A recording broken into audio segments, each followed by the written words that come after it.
Dear young black males, could you imagine standing in front of a judge and hearing the words, "I now sentence you to 10 years, 20 years, 15 to life, 25 to life, life without the possibility of parole and or death"? Could you imagine being locked up with grown, yoked up men? Could you imagine being raped over and over again? Could you imagine other inmates taking what your family or loved ones sent you? Could you imagine being degraded as a person and there's nothing that you can do about it? Could you imagine being made to do things that nobody should have to ever endure? I don't care how hard you think you are. Jail and prison is not for young black males. And to be honest, many grown men get turned out in jail and prison too. Please think. Think about the consequences of the choices you make.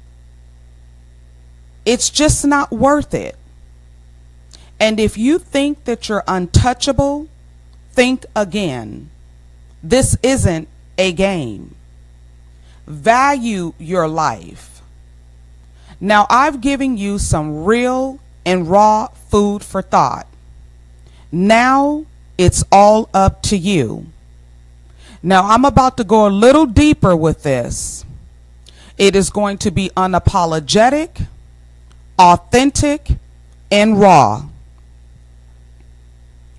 When you are in the pen, you have to, you may experience things like getting beat up, jumped by other gang members, stabbed, killed, raped, and you may even be forced to perform oral sex on other inmates. I want you to also take in consideration when you are in the pen, you have to share, you take showers with all these other men, you share toilets with all of these other men, and they have a TV or they may have a couple, but just imagine you wanting to watch your favorite TV show, but you guys have to sit in this room and you basically got to watch what everybody else is watching. And then you got the chow hall. You got to eat what they provide you. You no longer have the luxury of getting up out of your bed, coming into the kitchen, going into the refrigerator, and cooking what you want. You no longer have the luxury to get up out of your bed and go take an extra long hot shower, or if you're one of those young men where you maybe like to take long hot baths. You no longer have the luxury of coming to sit in the comfort of your own living room and watching your favorite television shows and movies. Again, these are all things that you have to think about. And to be honest, you will have some guards that work there that are jerks, and they will mistreat you just because. And then you also have some let me let you in on something here. You have inmates that are doing life. Like I just said earlier, life without the possibility of parole. Do you really comprehend that? That means they're not leaving there. So if in essence they have nothing to lose. Then you have some other inmates where they've been down for quite some time. And then you have some inmates that are straight up predators. And you coming in with your young self, you are fresh meat to them. And make no mistake about it, they will manipulate and take advantage of you.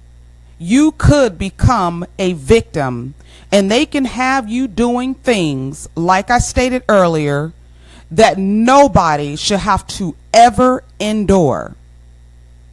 So these are things that you must realize what your life will look like if you're not mindful of the choices that you make and the people that you call your friends. You have to deal with tiny cells. When you're in the pen, they have something that's called count time, where ever so often they have you line up to make sure that everybody is accountable for. And when you're locked up, your family and friends may be supportive of you at first, but I'm going to tell you one thing. After a while, those collect calls, that's going to go away. Them sending money to put on your books, that's going to go away too. And then them driving far to just come visit you, that's going to stop too. And then you may get letters in the mail, and slowly but surely, that's going to come to a halt. All I'm saying is this: you need to really think about what position you're going to be putting yourself in. Because like I stated, in prison, it is no joke. I know you may watch television shows and movies, but being behind those bars is a whole different story. And trust me when I say, predators are real. You can also, depending on what takes place in there, you may get HIV, because you never know who may take advantage of you or whatnot. And that you can get HIV, different type of diseases in there. What is it? Hepatitis, because a lot of them like to get the tattoos while they're in there, and that stuff isn't sterile, And then you can also have people, like I stated earlier, you have some inmates that are straight up predators. They will have you calling your family members and having you have them send stuff up there, and they thinking they're helping you out, but yet they're punking you. And when the box and money and everything comes in, you're giving away your stuff. You are much too young to be in a situation like that. Now, a lot of you may be listening in, and you may be like 15, 16, and 17 years old, and you think to yourself, well, if I do get in some trouble, they'll send me off to juvenile hall. Well, that's not necessarily so, because depending on the crime, they are charging some youth as adults. So I want you to sit in that for 1 minute. Imagine you 15, 16, and 17 years old, and they send you off to a state penitentiary. I don't even think you can comprehend that. You as a young adult surrounded by these grown men. And I really want to send a message about the predators, because I know a lot of you have the attitude like you hard, and you may have the attitude, I wish somebody would, and I don't play that, or or you have the attitude, well, I'm gonna go in there and represent who I am, and ain't nobody gonna mess with me. Listen, young king, you are a little boy. Okay? Let's just be honest about that. You are a little boy compared to these grown men who have age and time on you. Men who be up there working out, you know, they already on swole. So about time you get there, you just some little, you know, unless you've been down in jail or juvenile hall and you've been getting your little workout on, but still, regardless, you're a little boy. They'll look at you as like you probably the age of their sons if they have children, you know. So you really need to be mindful of every single thing that I just told you. And that leads me to the final thing. If you have friends, well, so-called friends, and you know that they're getting ready to go pull a robbery, burglarize someone's home, steal someone's car, go shoplifting, selling drugs or running drugs for them or whatever, you have an obligation to yourself to say no, or I'm cool, or I'll holler at y'all later. But don't put yourself in a position where if you get caught, you are going to then have to face the consequences. And I'm going to be straight up honest with you. The judge is not going to show any empathy for you. And the so-called jury of your peers is not going to show any empathy for you. All they're going to see is that you're an African American male, and they are going to wash you up, like I stated. And depending on the crime that you get charged for, they can and will charge you as an adult. Look, my name is Stephanie Lahart, and I am a youth motivational speaker for at-risk teens. So I go to juvenile hall where I speak. And I'm telling you firsthand, when I go speak, there may be a sprinkle here and there of other nationalities. But for the most part, you guessed it, it is young black males. And these young adults are as young as 13 years old.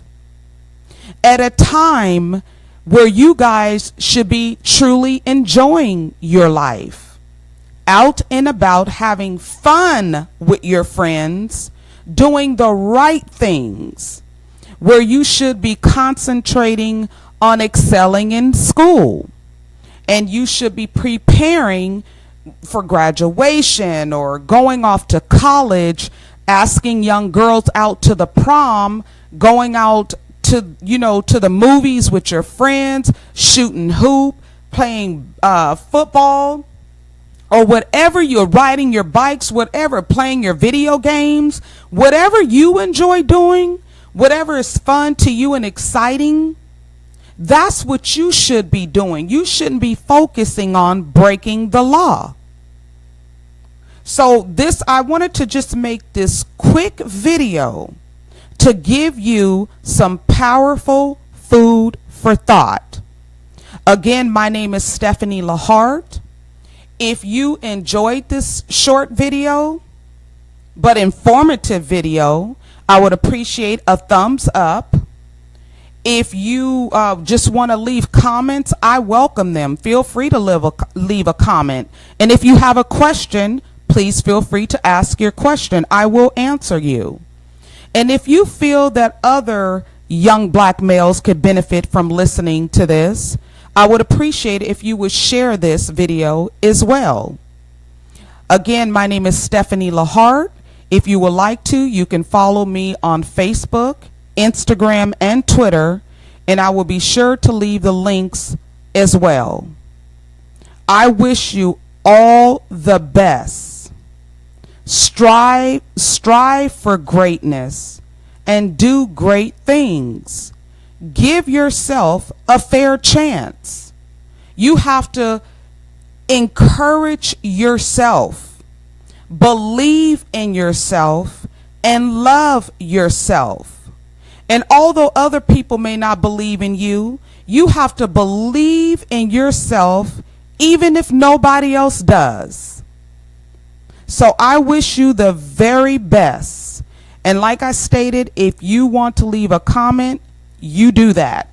And if you're very sincere and you really have a question, I will answer you. I really mean that. So don't be shy. I'm opening up the door because this is what I love to do. This is I hate to call it a job because this is my way of giving back. You know, I go speak at juvenile hall because that's what I'm passionate about. And the youth is very close to my heart. So if you have any questions, please feel free to ask. And I just want to throw in one more thing. There are some of you that may be listening today where your mom, your dad, or maybe both, maybe they have a drug and alcohol addiction. And maybe they or either one of them are in jail and prison. Or maybe some of you listening today, you maybe were brought up in the foster care system. And I empathize with you. Trust me, I do. And it's not fair. I'll be the first to say it. No, it's not fair. But you cannot use that as a crutch. You cannot use it as a crutch. You can't make excuses for why you do what you do, or you can't make excuses for why you may be thinking about doing something. I've just given you some food for thought, and I want you to chew on it. Literally. Think about, like I said, think about your consequences if you take certain actions. And I'm going to drive this in the ground. The judge and the so-called jury of your peers are not going to feel sorry for you. So I don't want you to put yourself in a position where you're standing in front of the judge, or there, you know, or you have a jury sitting over there listening to the case, and now in the inside you're feeling bad and you wish you can turn back the hands of time. Well, it's going to be too late, young black man. So you need to listen to what I'm saying. Think before you act. And if you know something is getting ready to go down and you and your friends are together and they plotting and scheming, you better walk away and get away from that immediately. They can call you a punk. They can talk about you all you want. But when they are in the pen, remember, you'll have your freedom. There is nothing that you're going through that you cannot persevere and make a better life for yourself. Find yourself a mentor. You know, get with people that are like-minded and that will help propel you and get you to where you want to be in life. Don't be embarrassed or afraid to reach out to a teacher, a school counselor, or like I said, somebody in your community that maybe inspires you. Don't be afraid to ask for that help. Be afraid, you know, of going to the pen, giving up your freedom, and being locked up with men all day, all night. And if you're listening in and you're a young black male and you like girls, meditate on that. There are no girls up there. You know, I mean, I'm going to keep it real. Yeah, you have the men up there who, you know, but I said if you like girls, there aren't any girls in the pen. So be very, very mindful of that. Okay, now I'm believing in you guys. I'm believing that you're going to take this message to heart and do what's right. Peace.